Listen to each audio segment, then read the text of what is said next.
yang pernah beli kereta Ativa, awak beli color apa? Metallic, special metallic, two tone color. Awak beli yang mana satu? Cuba komen kat bawah. Untuk Ativa H metallic ada 3 color.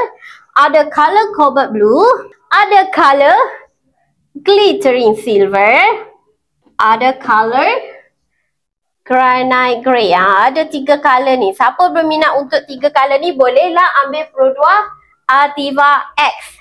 Kalau Ativa H, Ativa H ada color apa korang? Ativa H terbagi kepada 2 korang. Terbagi kepada 2. Untuk metallic ada cobalt blue, glittering silver dan granite grey. Tapi untuk special metallic ni, color dia lain sikit. Color dia macam mana? Special metallic ada 2 color. Pearl diamond red, pearl diamond white. Ada 2 color untuk special metallic. Untuk Ativa A1, tadi sama je. Metallic ada color ni. Cobalt blue, glittering silver, granite grey. Special metallic ada color apa? Special diamond red, special diamond white. Tapi untuk two-tone color yang special untuk Ativa A1 ni, color apa? Ada color pearl diamond red, pearl diamond white. Ada two-tone color pearl diamond red dengan pearl diamond white. Dia special. Dia banyak kategori korang. Kalau kereta Ativa, kalau kereta lain, dia kebanyakan warna dia sama je. Tapi untuk kereta Ativa dia ada, walaupun Ativa X dia ada 1 color, untuk Ativa H dia ada 2 kategori color, untuk Ativa A1 dia ada 3 kategori color. Contohlah kan, contoh Kak Fira, saya nak color cobalt blue.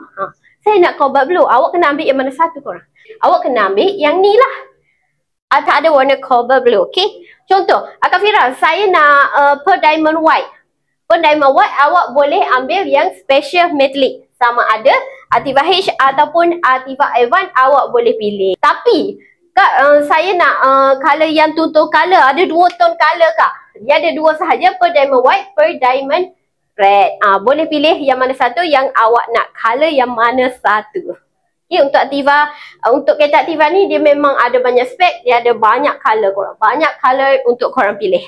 Kita tengok dari segi kelebihan awak miliki produk Ativa. Tak kisahlah produk Ativa X, Ativa H, Ativa A1. Awak akan dapat yang pertama semestinya rebate pada bulan ini. Rebate apa? Rebate berapa korang? Rebate untuk Ativa X adalah RM2,500. Untuk Ativa H, rebate awak sebanyak RM2,500. Untuk Ativa A1, rebate awak sangat-sangatlah banyak, iaitu RM3,000 korang. Kalau bulan lepas, bulan Oktober, produk bagi rebate RM1,500. Plus kalau awak student ataupun awak fresh graduate, awak akan dapat rebate sebanyak RM2,000. Tapi bulan ni tak kisahlah awak student ke, awak fresh graduate ke, orang awam ke, awak akan dapat rebate yang tersangat-sangatlah banyak berbanding bulan lepas, iaitu inilah RM2,500, RM3,000. Kelebihan lain ialah capacity boat. Okay, kapasiti bot untuk Ativa ialah 303 liter. Tapi kalau awak nak letak banyak barang, awak nak bawa balik kampung, nak pergi piknik, nak letak banyak barang ni, awak boleh jatuhkan seat yang belakang. Keluasan bot dia jadi 369 liter. Okay, boleh letak terbanyak barang, banyak barang. Okay, untuk kapasiti minyak 18,9 km per liter, tersangat-sangatlah jimat minyak. Ditambah pula ada Eco Idle. Tak kisahlah Ativa X ke Ativa H, Ativa A1 ada Eco Idle. Eco Idle ni apa? Eco Idle ni untuk jimatkan minyak awak. Contoh awak balik kampung, jalan jam, awak tekan brake. Tekan brake je, automatic engine akan mati. Tapi kalau awak tekan minyak semula, automatic engine akan hidup. So awak boleh jimatkan minyak awak dengan menggunakan Eco Idle. So sangat beruntunglah siapa yang ada kereta yang Eco Idle, sebab dapat menjimatkan penggunaan minyak kereta awak. So siapa yang nak dapatkan kereta Ativa, bulan ni ada rebate sebanyak RM2,500, ada rebate RM3,000. Rebate ni sampai bila? Rebate ni sehingga 30 November ni sahaja. Okay? Mungkin bulan ni awak dapat kereta bulan ni, awak akan dapat rebate pada bulan ini juga.